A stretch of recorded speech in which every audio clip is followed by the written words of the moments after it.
Hello everyone, good morning. সবাই কেমন আছো? আশা করি ভালো আছো, কিন্তু আমি ভালো নেই। মানে আমার শরীরটা খুব অসুস্থ। গলার আওয়াজে আশা করি বুঝতেই পারছো। আমার সর্দি কাশি, একটু জ্বর, ভেতরে ভেতরে শ্বাসকষ্টও হচ্ছে। তো তাই আমি তো চা খুব একটা পছন্দ করি না, তাও আজকে একটু লাল চা বানিয়ে খাচ্ছি গলাটার জন্য। তোমরা কি করছো? আর এই হলো জানু। জানু, গুড মর্নিং বলে দাও। হ্যাঁ, জানু গুড মর্নিং বলে দিয়েছে। জানু সকালে ব্রেকফাস্ট করে নিয়েছে। জানু খেয়েছে হলো চালের গুঁড়ো, ওটা সকালে ওটাই খায়।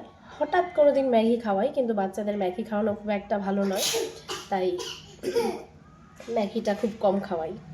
তো ঠিক আছে, চলো সকলের সকালে কেমন কাটলো সেটা আমাকে জানিও কমেন্ট করে। আমি একটু খেয়ে নিই চাটা। বাই।